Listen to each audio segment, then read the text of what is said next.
This video is part 4 of a unit on vibrations and waves. Specifically, this particular video will cover wave interference. This video has a number of simulations that have light and dark moving images. They have a strobe effect. Exposure to these strobe effect images may induce epileptic seizures or blackouts in certain individuals. If you know that you are subject to epileptic seizures, or if anyone in your family has had an epileptic condition, then you should contact Dr. Kemp for an alternative version of this lecture without these strobe effects. Wave interference is a behavior or pattern that occurs when waves arrive at the same place at the same time. Waves can interfere with each other, and that's the big idea for this video. Wave interference is only one of several different behaviors or patterns that all waves exhibit. Other patterns include reflection, refraction, and diffraction. We will take a look at those behaviors in later units on sound and light. Waves are a phenomenon that occur in materials or in the vacuum, but when they're in materials, what they actually are disturbances or energy moving from one place to another. So while materials can't actually occupy the same space at the same time, energy certainly can. So waves can overlap, and that overlapping is what we call interference. When waves overlap, they can make interference patterns. These regular appearances of light and dark, for example on the screen here, are the result of two waves that are overlapping at the same places and times. If you think about transverse waves, and you think that they have these crests and troughs, if two crests overlap at the same time, the waves add together and you get a larger crest, a higher wave. You also get lower lows. That's called constructive interference. So in constructive interference, the waves overlap in such a way that you get an increased amplitude or height of the wave. It's also known as wave reinforcement. Here's a depiction of two waves, and if you bring them together into the same place at the same time, both the crests will overlap and the troughs will overlap. These waves are said to be in phase with each other. The result of an overlap will be a taller wave, a reinforced wave.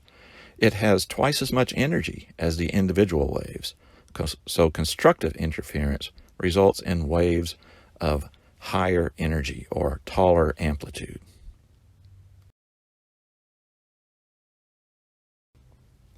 On the other hand, if a crest and a trough of two different waves overlap, they can destroy each other. This is called destructive interference.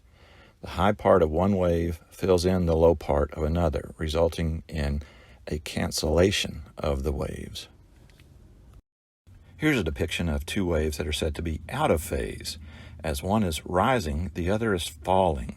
So a crest will overlap with a trough if we bring these two waves together. And what you'll get is no wave at all.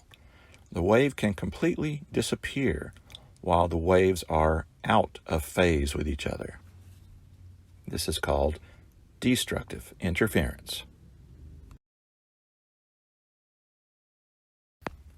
So I used these terms earlier, but they're good terms to know.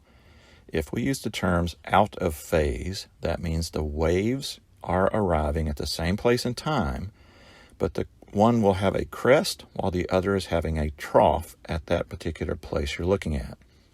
If the two waves are of equal amplitude and of equal wavelength, then when they are completely out of phase, you can actually totally cancel the wave and get a zero amplitude.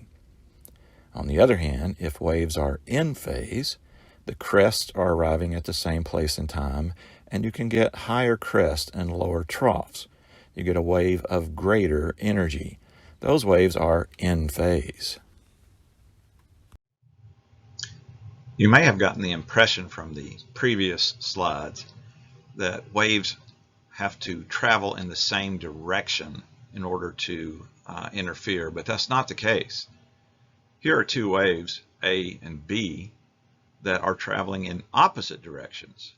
When they meet, they will overlap and interfere.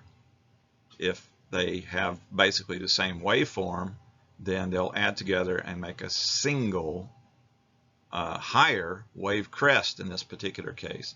Now, if they had different waveforms, then you might get a more weird looking pattern. But the point is that even though they're traveling in opposite directions, they can interfere, and then they separate and continue on their way as if nothing happened.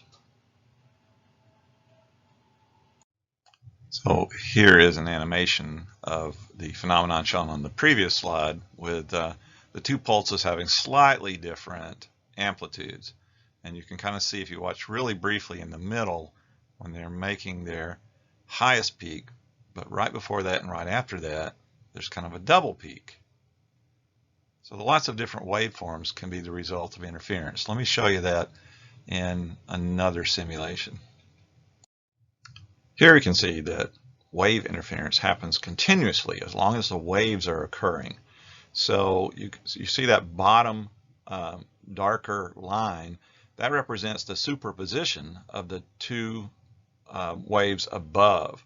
So as the one wave in the middle there moves along, when the two peaks overlap, you get very tall wave, but when they're out of phase, you get complete destructive interference and cancellation. So wave interference happens continuously as long as the waves are traveling. It's not just a pulse phenomenon. At the top of the screen are two waves that are just slightly different wavelengths. If they happen at the same place in time, then they go in phase part of the time and out of phase part of the time. The resulting overlapping wave pattern, shown in blue at the bottom, has high amplitudes at some times and low amplitudes at other times. In other words, when there's constructive interference, you get a high amplitude. When there's destructive interference, you get a low amplitude, very low wavelength, wave height. So if these were sound waves, you would hear this sound that goes whom, whum, whum, whum. Those are called beats. Wave interference can be seen in water waves. We could use a ripple tank, a special constructed device that has a very shallow pan of water, and it has a light shining through it, and then it will have some sort of wave maker. In the particular diagram here, it has a paddle that will oscillate back and forth, pushing the water towards either end. And you can see projected on the screen below the pattern of the wave. Here is a simulation of a ripple tank with the paddle in place at the top of the screen. The light and dark patterns are actually a result of the thickness of the water.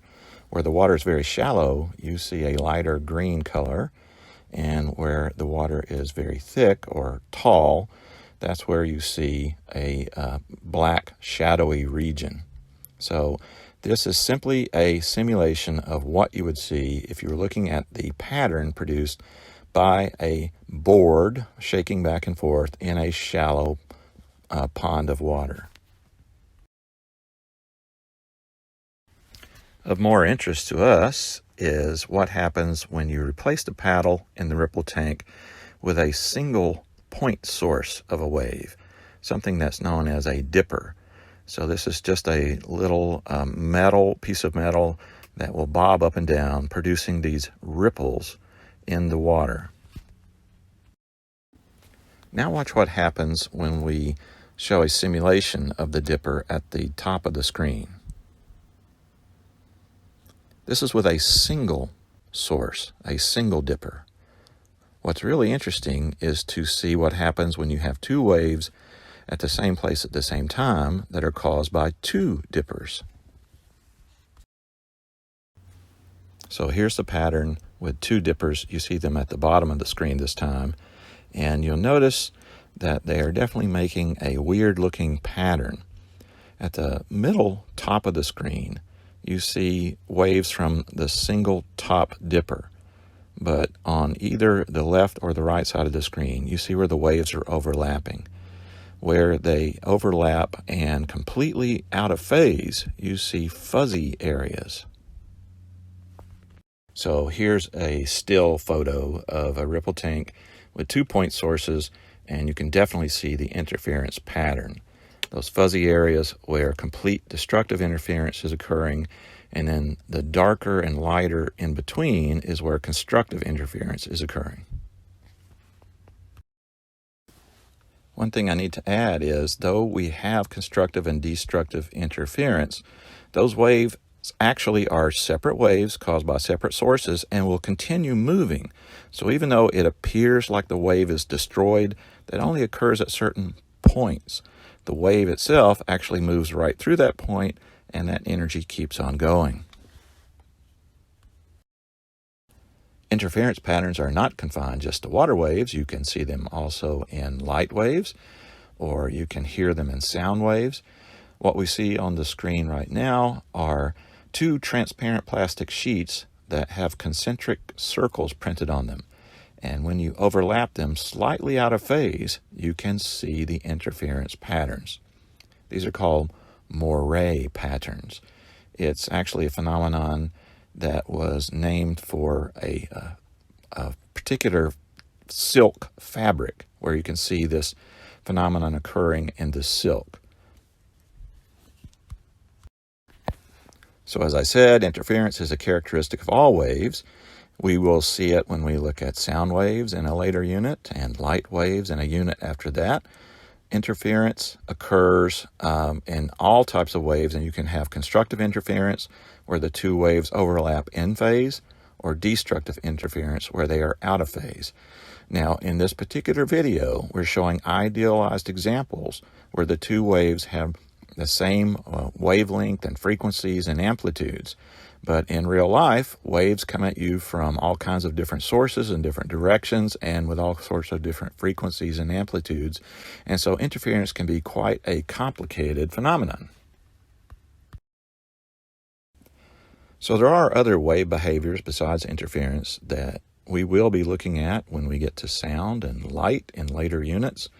We are looking at interference right now just because it leads to some interesting effects that you can see in your world around you. So that includes standing waves, which is the topic of the next presentation.